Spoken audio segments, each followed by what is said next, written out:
Assalamualaikum warahmatullahi wabarakatuh. Waalaikumsalam warahmatullahi wabarakatuh. Allahumma salli wa sallim ala sayyidina Muhammad al-Fatih lima ughliq wal hatim lima sabaq nasiril haq bil haq wal hadi ala siratal mustaqim wa ala alihi wa ashabihi wa azwajihi wa dzurriyyah. Sallallahu alaihi wasallam Muhammadin wa ala alihi wa sahbihi ajmain. Usikum ibadallah wa iyya bi taqwallah faqad fazal mustaqun. Ya ayyuhal ibad, ya ayyuhal muhtaramin, ya ayyuhal jamaah, khususan al majlis jamiatul mubarak rahimakumullah. Alhamdulillah, puji dan syukur kehadirat Allah Subhanahu wa taala yang terus memberikan kepada kita nikmat yang paling mulia, nikmat yang paling agung, nikmat yang paling mahal, nikmat yang paling akbar, nikmat yang paling dahsyat, yaitu nikmat iman. Di mana kita diberi oleh Allah Subhanahu wa taala kedudukan sebagai orang yang beriman di dalam melaksanakan syahadatain, di dalam melaksanakan Islam yang kita jalankan selama ini. Ya ayyuhalladzina amanu taqullaha haqqa tuqatih wa la tamutunna illa wa antum muslimun. Hai orang-orang yang beriman, bertakwalah kalian semuanya kepada Allah Subhanahu wa taala secara maksimal, secara kafah. Arti kafah dan maksimal itu adalah tu'minuna bil ma'ruf wa tanhauna 'anil munkar, yaitu kita menjalankan semua perintah Allah Subhanahu wa taala secara sempurna dan seksama. Jadi tidak ada lagi yang dikurangi dan tidak ada lagi yang disepelekan.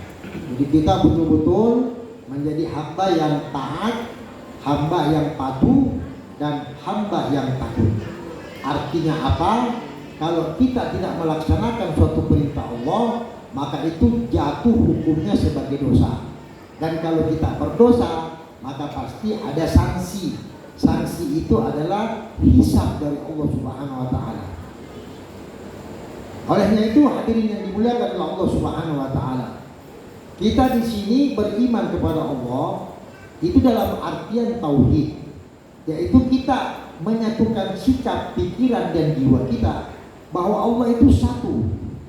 Allah itu nggak pernah dua.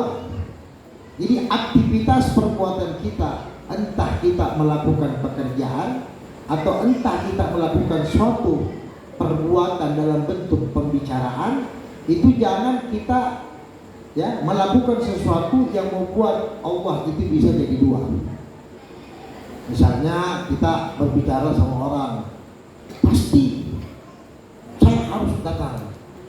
Itu sudah melakukan yang sifatnya mendoakan Allah. Kan ada kalimat yang lebih sempurna, misalnya biiznillah atau insya Allah. Itu kalimat yang terbaik. Apalagi kalau ada yang gemar bersumpah, demi, jangan pernah ada kalimat dari mulut kita keluar mengatakan demi. Ada yang lebih dahsyat lagi, katakan. Itu lebih dahsyat lagi. Nah, kalimat yang seperti itu jangan kita membiasakan diri kita, karena membiasakan diri itu sangat berbahaya.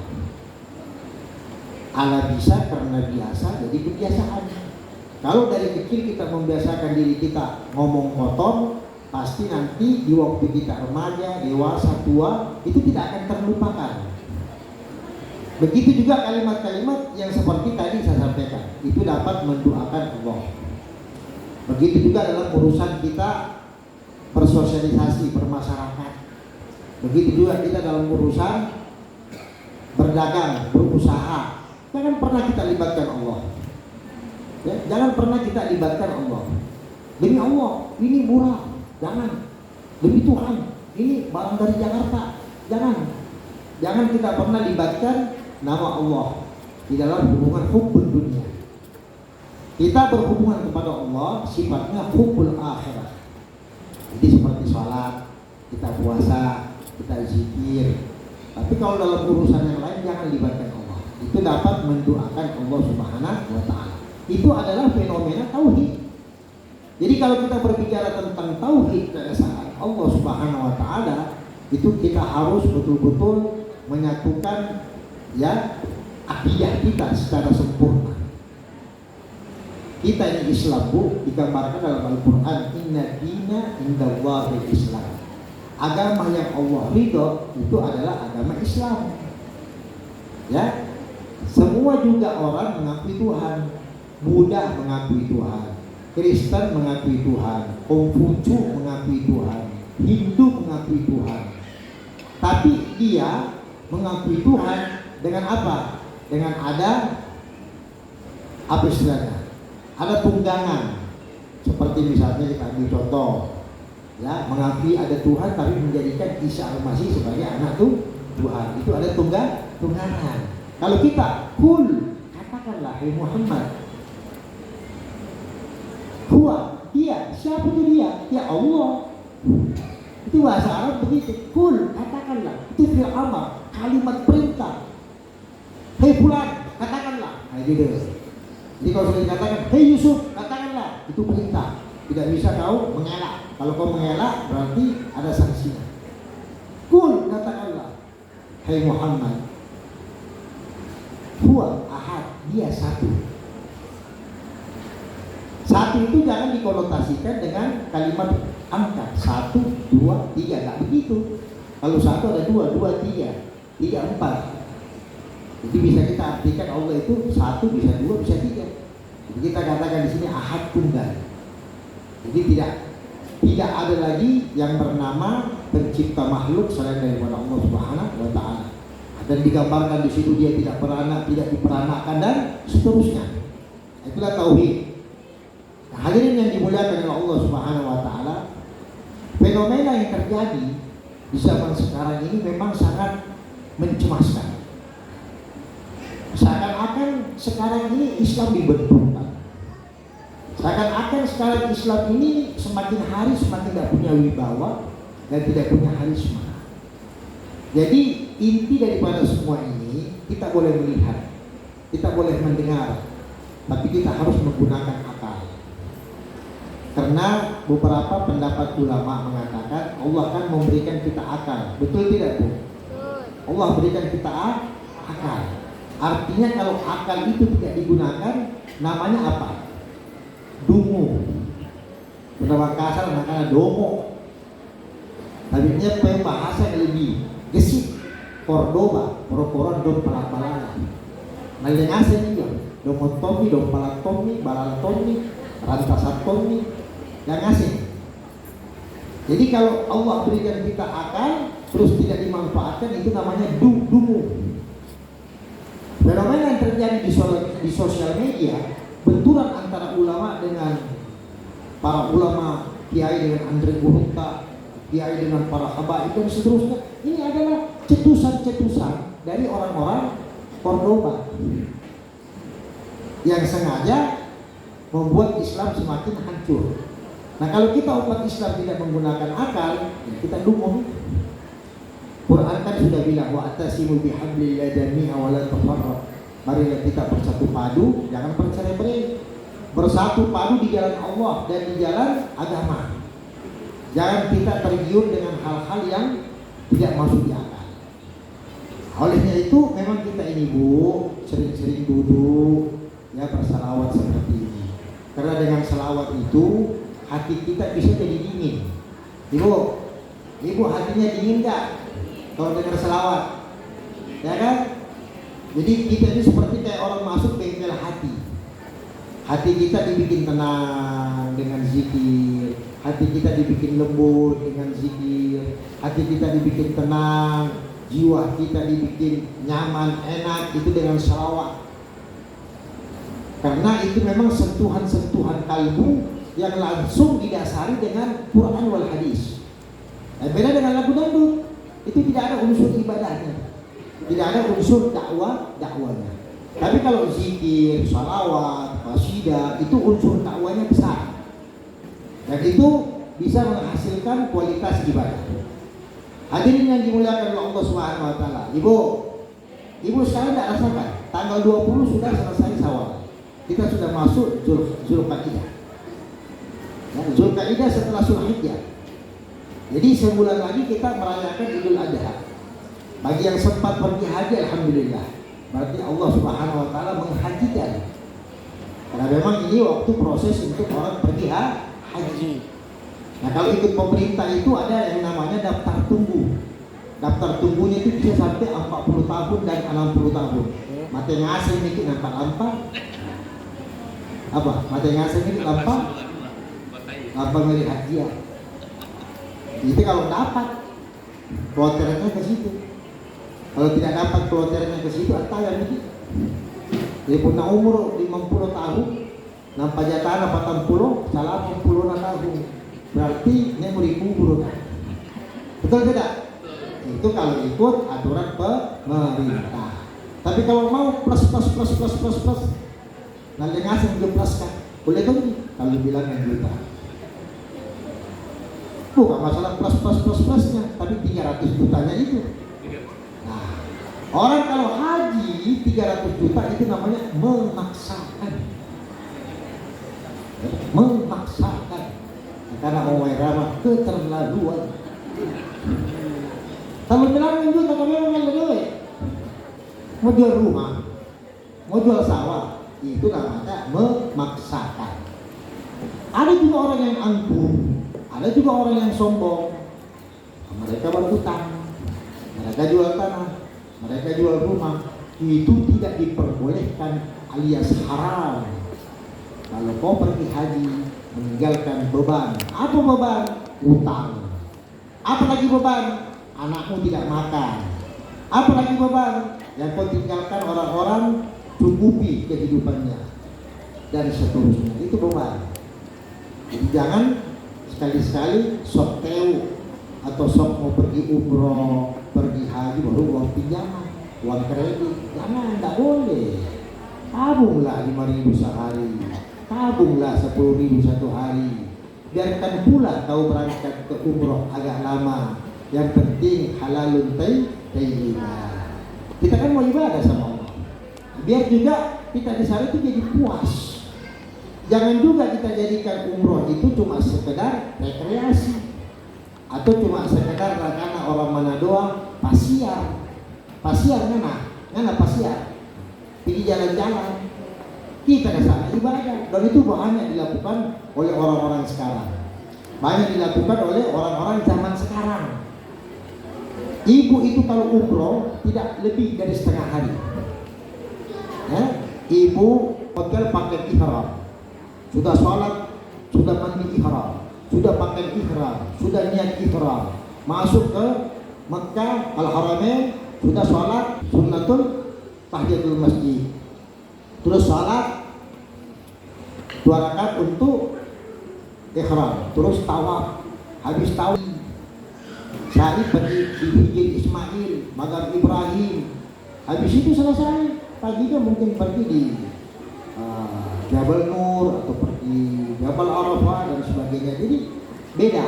Kalau haji itu yang ditunggu 9 Zulhijjah sampai 10 Zulhijjah. Namanya Yaumul Arafah. Di situ ada lempar jumroh. Itu yang lama ditunggu. Makanya nak kuleter 1 sampai nak kuleter kurang apa itu. Jadi yang datang pilih Mekah hari pertama ataya di sebulan itu. Begitu karena mengikuti kelompok. Nah, jadi jangan juga kita pergi haji cuma sekedar rekreasi. Ada cuma di hotel saya tidur. Kerjanya sindroman.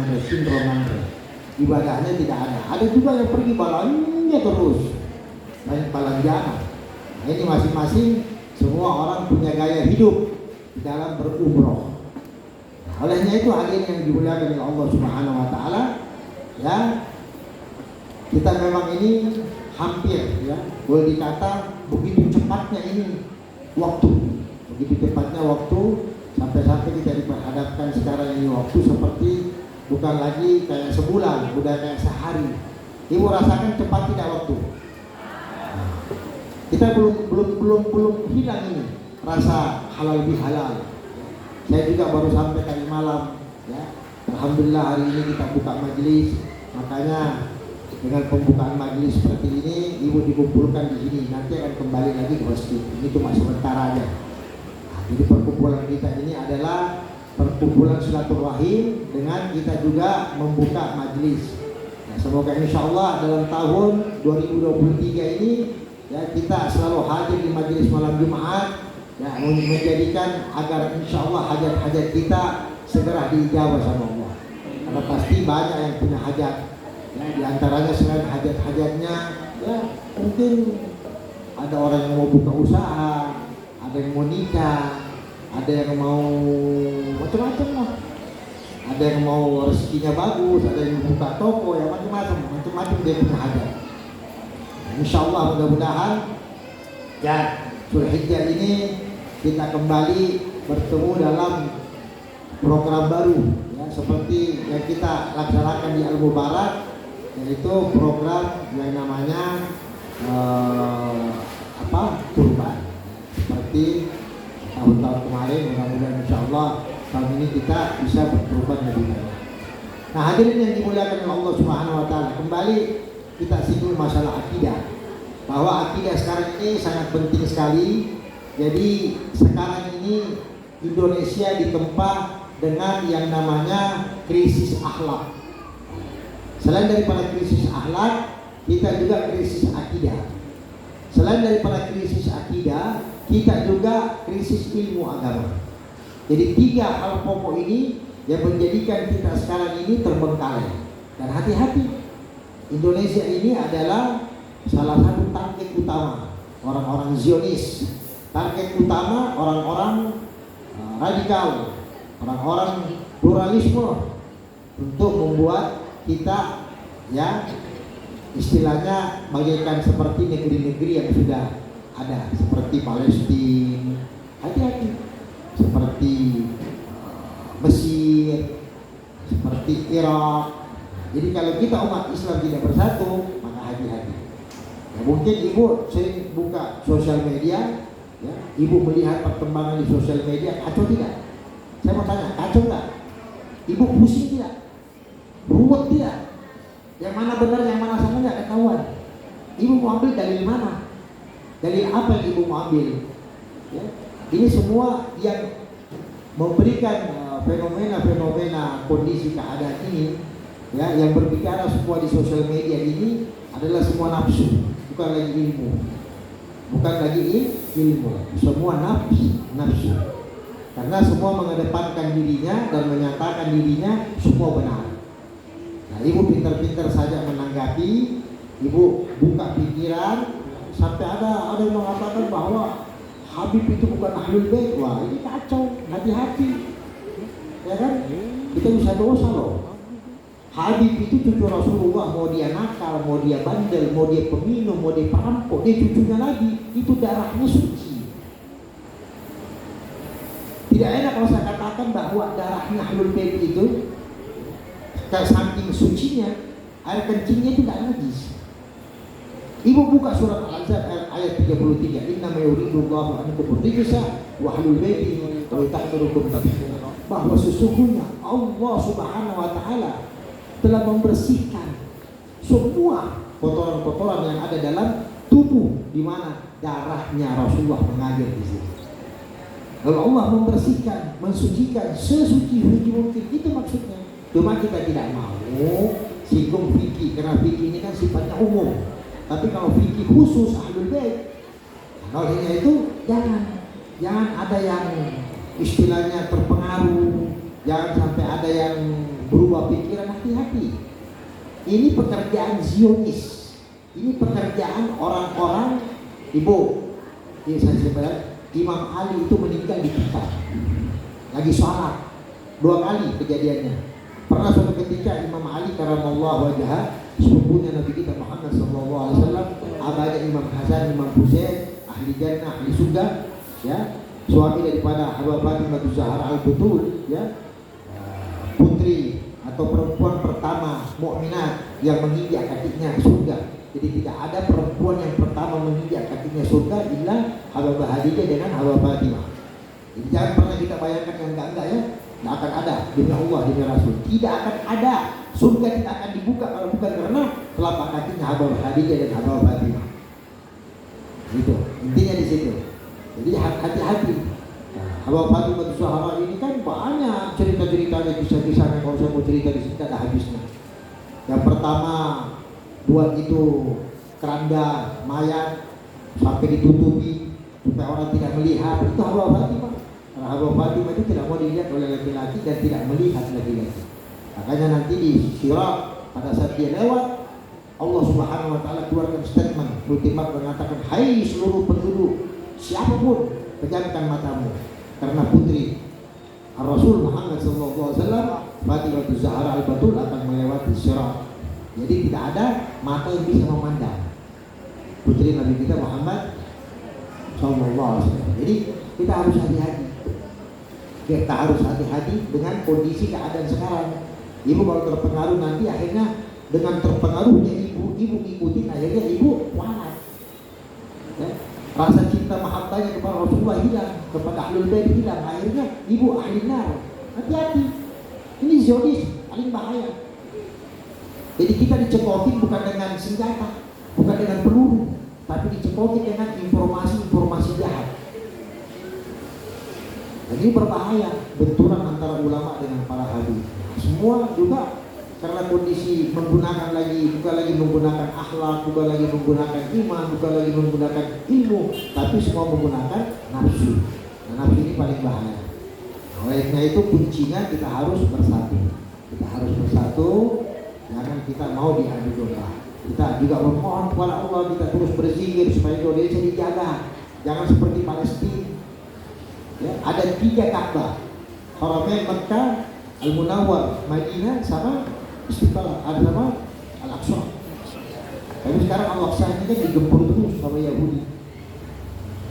Ini banyak. Jangan nanti kita seperti Irak, jangan nanti kita seperti lain-lain, banyak. Kita harus cinta Indonesia. Tidak ada nikmat negeri yang paling seperti Indonesia. Dari Sabang sampai Merauke.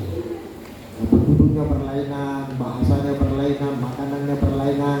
Jadi kita harus tetap konsisten istiqamah dengan berzikir, berdoa, pikirkan umat. Ya. Mudah-mudahan insyaallah Al-Mubarak juga tetap eksis. Al-Mubarak tetap jaya. Al-Mubarak tetap ya dalam keadaan kondisi sehat walafiat, panjang umur. Kalau dikasih sakit bilang alhamdulillah. Karena sakit itu adalah kunci kasih sayangnya Allah terhadap kita. Ya, jadi jangan merasa ringan. Tidak, hati-hati. Kalau dikasih sakit berarti Allah sayang. Kalau dikasih susah Allah sayang. Kalau dikasih stres Allah sayang. Tapi stres, depresi tidak harus berpikir. Stres dan depresi ini tidak harus berpikir. Karena dengan banyak berpikir muncul berbagai macam sumber penyakit. Ada mengatakan saya diabetes, saya kolesterol, pikiran begitu. Kalau jantung koma, lambung pikiran semua. Makanya perbaiki pikiran. Dan yang paling penting jadi manusia, jangan memaksakan kehendak. Sesuaikan hidup dan kehidupanmu berdasarkan kemampuanmu. Karena orang yang memaksakan kehendaknya, akhirnya nanti dibawa dengan pikiran. Pernah pikir, kok pusing, kok stres, kok apa boleh. Nah hidup ini sama sih. Kita makan tidak makan sama. Kita miskin kaya sama. Kita susah senang sama. Kita sakit sehat sama. Semua itu adalah jalannya Allah Subhanahu wa Ta'ala. Makanya kita itu selalu apa? Berpatokan sama la ilaha illallah wa tawakkaltu 'ala Allah. Sama la haula wala quwwata illa billahil aliyyil azim. Tidak ada upaya dan kekuatan kecuali datangnya dari Allah Subhanahu wa taala, dan tidak Tuhan selain Allah, Dia yang paling kuat. Intinya begitu, ya. Jadi kalau mau sehat walafiat Bu, santai misalnya hidup, ya, banyak mimpi bersenang-senang, berbahagia, tidak usah terlalu banyak berpikir, cukup kita sholat 5 waktu, perbanyak mengaji. Orang yang banyak mengaji panjang umurnya. Orang yang banyak mengaji sehat walafiat. Orang banyak mengaji rezekinya dilapangkan sama Allah. Dia nggak susah. Tidak ada susahnya ngomong kosong itu. Orang-orang dulu itu kasar-kasar ngasih yang mengaji. Makanya apa? Panjang umurnya. Ada yang 100 tahun. Karena kasar mengaji. Habis subuh mengaji 1 lembar. Habis duhur 1 lembar. Habis asar 1 lembar. Isya 1 lembar, maghrib 1 lembar, tidak dirasa 1 lembar dan 5 lembar bisa 1 juz. Pasti, tidak susahmu. Kalau kau jadikan itu dasar potongan Quran sebagai alat ukur untuk mencapai suatu hidup dan kehidupan. Yang bikin manusia resah dan stres ini karena tidak pernah mengaji. Begitu juga bangun sholat tahajud, mana mau biar mau 2 rakaat, nggak usah banyak, 2 rakaat tapi mantap. Artinya mantap sering-sering, istiqomah, rutinitas. Dan itu tidak ada alasan tidak sholat. Karena kenapa? Kita ambil contoh. Kau mau sholat dulu baru tidur boleh, mau tidur dulu baru sholat boleh. Caranya jam 12 malam atau habis kau sholat isya. Sudah sholat isya, ba'diyah isya sunnah itu sudah dianggap dia mulia. Kau ambil 2 rakaat di situ, setelah ba'diyah isya ambil tahajud 2, witir 1, tidur bangun menjelang subuh. Atau boleh juga tidur nanti jam 4 atau setengah 5 cambuk langsung 2 rakaat tahajud 1 witir. Masya Allah. Kalau itu kita lakukan rutinitas setiap hari, kayaknya susah, alhamdulillah susah. Dan bikin orang susah itu cuma hatinya. Nah, karena orang kasar agak jai erokna.